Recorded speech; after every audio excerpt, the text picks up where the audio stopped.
I see the trooper in the median. Radar going, all that. I don't care. I'm flooring it. I'm doing 144 miles an hour. Boom! Right by the cop.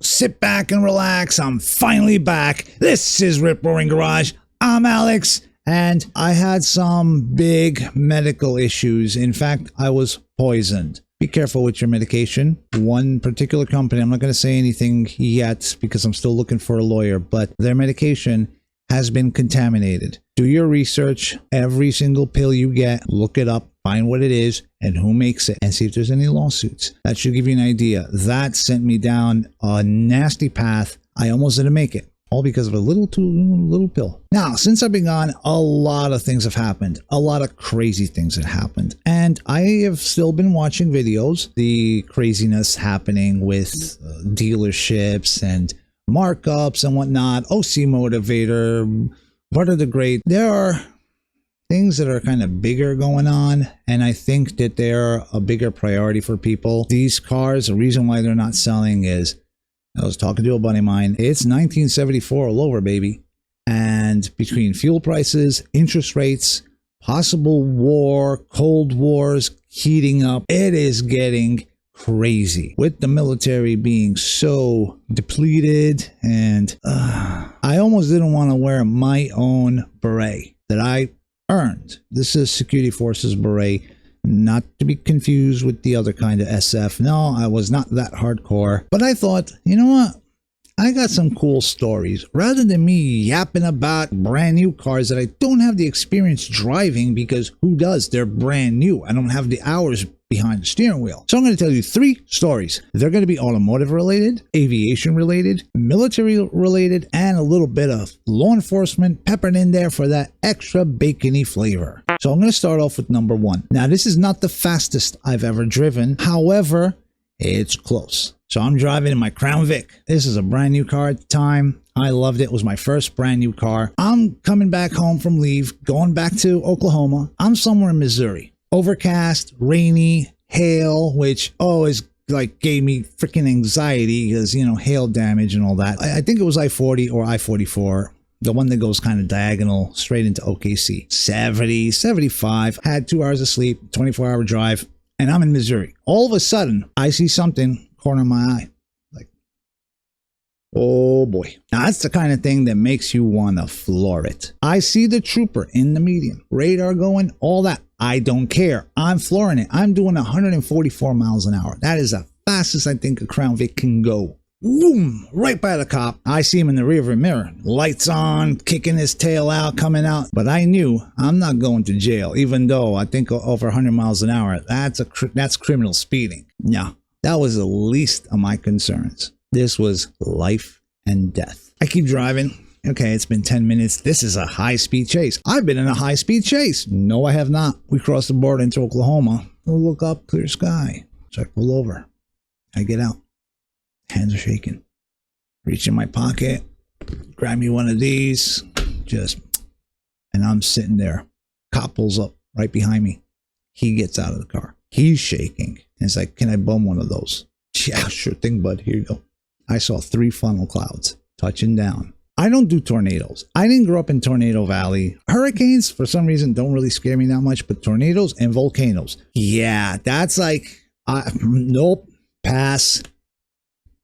So as we're looking, you know, back where the cop was, we see one of the funnel clouds touch down, kicking up a storm, kicking up dust, debris, road signs, and it goes right through that little cutout where the state trooper was. He looks at me. I didn't see anything. Those tornadoes were in my blind spot. If it wasn't for you, I'd be dead. I was the only one on the road. He looks at me. You saved my life, buddy. No ticket. He could have been a dick about it, I guess, but you know what? Different times back then, early 2000s. We all had a different idea about what the war in Afghanistan was and supporting the mission, united we stand, and all that kind of stuff. So I feel like different world, different military, right? I end up making it home, Oklahoma. I go to work, turning my wrenches, all that. Now, a couple of years later, I decide I was going to volunteer for Security Forces Augmentee. Now, Augmentee, you're not really SF. You're just augmenting the permanent party SF members. But at the time, the 72nd Security Forces had this pilot program. You went through like a mini police academy. I think it was like 6 or 8 weeks long. You're not doing all the combat stuff, but you do learn all of the law enforcement stuff. I'm on ISART, internal security, right? So I'm just driving around the parked airplanes and laughing at the knuckle draggers, like one of my, like buddies of mine, like, I got a car with air conditioning. You're sitting out there bashing, changing tires or oil or whatever, So one of the international things, codes, let's say, when an aircraft comes in, if the flaps are all the way down, unless there's a technical problem, that's kind of a sign of a hijacking. I'm not saying anything here that's not already a million times on the internet. Obviously, people need to know to recognize this. And the reason why it's so effective is that most people don't know how to select flaps. So if you're on board the plane, you won't know because you can't see the flaps. Anyway, that's not the thing. I'm internal SART. There's a gated off little area parked the jets. You got to get a call. Romeo 1, you're going to have a jet coming in and parking in Baker 4. So jet's coming in, Baker 4. I see the jet taxiing, and it's coming. Hey, center, says Romeo 1, do we have a jet coming in? Stand by, Romeo 1. Standing by. So I'm waiting there. I'm waiting. Senator, this is Romeo 1. Any idea of clearance? What do I do? I've never been trained on what to do in case you have an aircraft trying to break red. Break red is when you cross that line. Now, if it's a person, you get to tackle them. You get to put the cuffs on. You get to have some fun. If it's a car, you chase them around. Mother of God. I got stories with that too, but that's for another time. So I would appreciate it if you did follow around YouTube, BitChute, or Rumble. So the plane, right? It's coming in. It breaks red. I got no clearance. So I'm 20 something, right? Young kid. I got an M16 and a car with lights. What does this brain come up with? No, not just okay, hey, let the taxiing jet go through and, talk to them. Hey, what happened? You guys forget, blah, blah, blah. No. Center, this is Romeo 1. Show me in pursuit a 1 E-3 aircraft. That was my radio call. I decide to pull over an airplane. Yep. I pulled over an airplane. I cut over to the middle alley, pulled through a parking spot, hard brake right in front of the jet. I see the jet nose dip. He's locking his brakes. He stops. I got my lights. Senator says, Romeo 1, show me stopped with 1 unauthorized entry. A call like that, unauthorized entry, breaking red. That's not a small little thing. It's a big deal. What I hear afterwards, Romeo 1, what the hell are you doing? They had no clearance. I thought I was slick. I did what I was instructed to do. Nobody breaks red on my watch. They realized, okay, fine. You went a little bit too far pulling over an airplane, but we can't hold it against you because we didn't really tell you. It's okay, it's a freaking AWACS. You've worked on them. You know what the plane looks like. Now, I ain't gonna lie. It was a little bit of me, giving it to those pilots because there's always animosity between maintenance and pilots. This was me sticking it to them. It's yeah, you want to get off the jet and go home into your fancy, whatever? Nope. You're gonna wait here because I just pulled you over. Of course, the jokes. What are you gonna do? Give him a ticket for speeding? Gonna ask him for license and registration? I got all the jokes, and you know what? I'm okay with it. My final story, I think, is probably my most impactful moment in the military, where me individually, where I had an impact. The reason I even tell this story is because I've been in for 11 years. I felt like I didn't do anything, nothing cool, nothing amazing, no Green Beret stuff, no drops in, foreign dangerous lands and whatnot. I was a knuckle dragger and then security forces. Sure, I did some assignments here and there, a little better, whatever, but we all have that one moment where we do something that has a tangible impact, that saves some lives, or maybe it's just taxpayer money. So my last story is also at Tinker AFB. I was not security forces yet. I was still just a knuckle dragger, still, just working on my jet. Called it the ostrich because it was a big flightless bird. This is from Google Maps. Feeling like I'm doing something I shouldn't be doing because I'm showing you this, but the Chinese already know what they're going to know, right? Anyways, so this is where the hangars were. They're 4 big hangars. That's where we do all sorts of like big heavy work, you know, swinging the gear, testing the gear and all that. All of them were full. The AWACS is a very pricey bird. It's like $250 million a piece. Offices are in here somewhere, and in this hangar right here, they're doing I think it was B dock. So this plane was just about to go in for like 3 months. They're gonna tear it all apart. So they got all the stands so you can walk up, walk underneath the rotodome, like here, you know, stands and whatnot. This is like bigger than life. It's like huge airplane with this giant UFO looking thing on the back. It's really exotic. All the stuff is, you know, mounted around the aircraft. They were doing some welding on the roof. Some of these guys, I don't know where they found them, but as usual, the lowest bidder, they started a fire. Some newspapers caught fire from the welds, and it set fire to the roof. Fire department comes up, and they're setting off right here. Building's evacuating. It's filling up with smoke. You can't see anything. I walk out into the hangar. Doors are still open. And me and 2 other guys, moment of no communication, just eyes.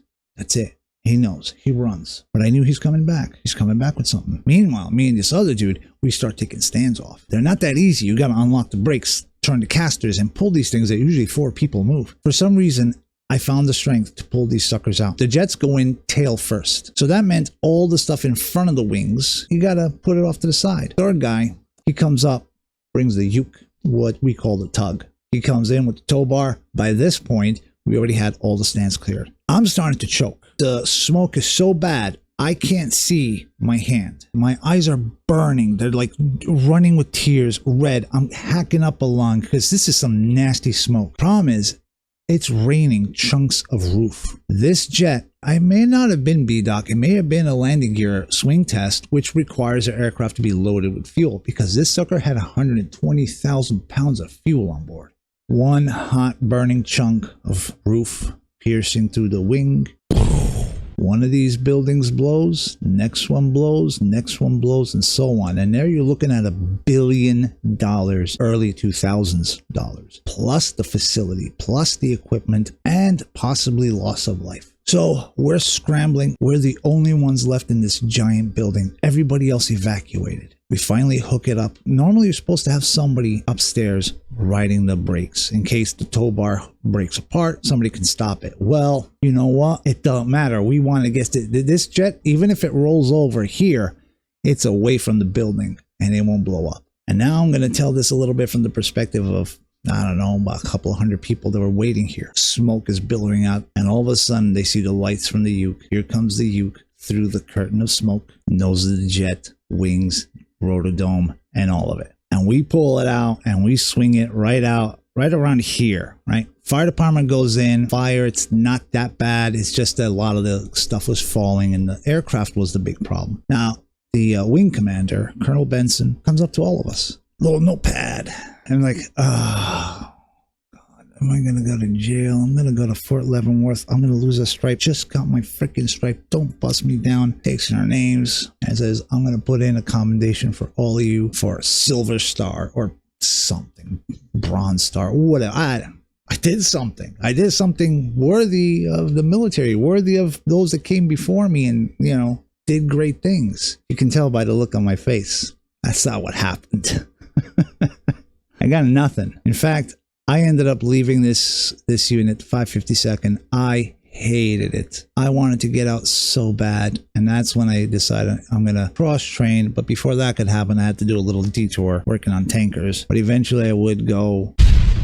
I have to remind myself, despite me being disgruntled and treated like crap, they lost so much paperwork. I missed out on at least 4 promotions. Watching other guys you went to basic training with, they're tech sergeants, master sergeants, and me, I'm still E4 Mafia. It is what it is. At least this moment, they can't take that away from me because that's up here and up here.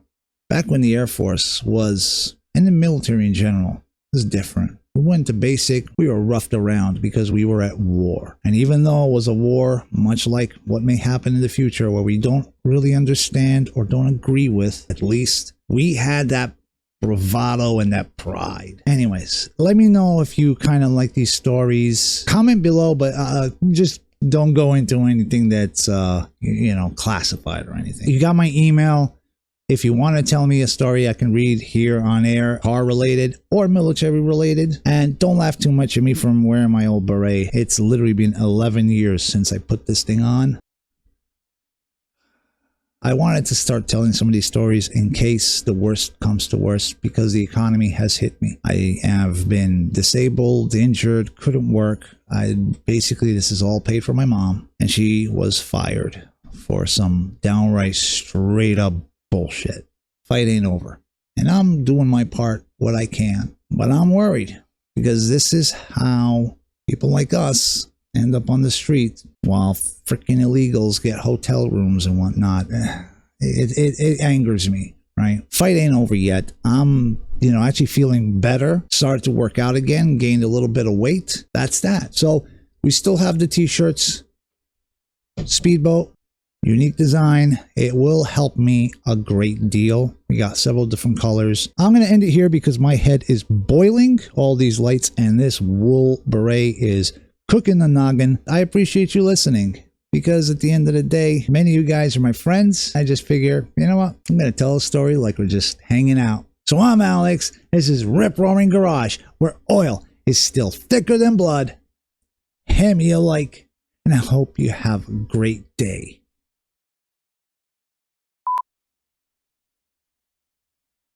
Yeah, look like frickin' Chef Boyardee.